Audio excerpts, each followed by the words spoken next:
Now, another big story today. Scotland's First Minister is resigning. Nicola Sturgeon has led the Scottish National Party, which wants independence from Britain for more than 8 years. Now, she told a hastily arranged news conference that it was the right time to make way for someone else and insisted her decision wasn't prompted by short-term pressures.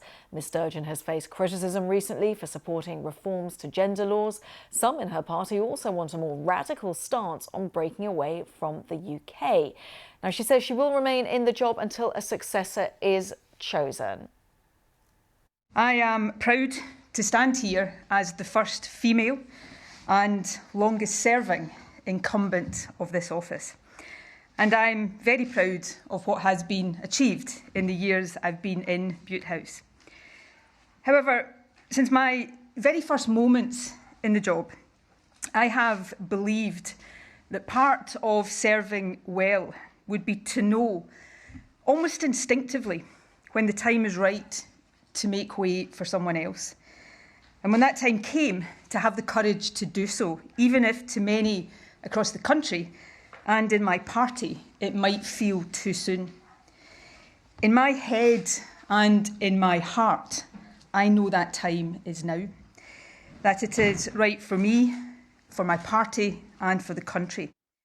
So Nicola Sturgeon there just an hour or so ago making that surprise statement. Let's cross over live to Glasgow to get the latest from our Scotland correspondent James Shaw, who joins us now. For the past 8 years, James, she has been just such a presence when it comes to Scottish politics. Just talk us through initial reaction.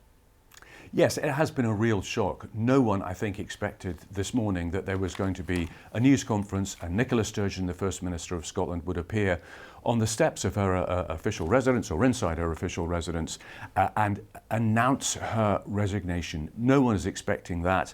And the reasons for it, well, they are starting to become clear. She did give quite a lengthy statement explaining why she was going and answered questions afterwards.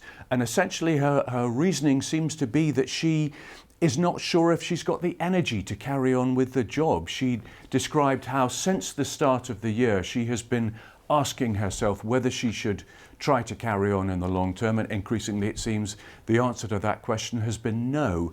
And the way she explained it was, she said that she was at the funeral of a long-term SNP, Scottish National Party activist at the weekend, and it was that moment that her thoughts about it crystallised, perhaps the feeling that she wanted to stop being a politician, having spent pretty much her entire professional life as a politician, and that she wanted, as she put it at one point, to be Nicola Sturgeon the person, or Nicola Sturgeon the human being. But then the other aspect of it, I think, is to do with the politics. And she did explain why she thought it was better for her party if she was to stand down. James, as always, thanks very much for just bringing your reaction to that. James Shaw there joining us live from Glasgow. And as James was saying, it was a surprise. Lots more reaction across our website, and we'll bring you more reaction as and when we get it.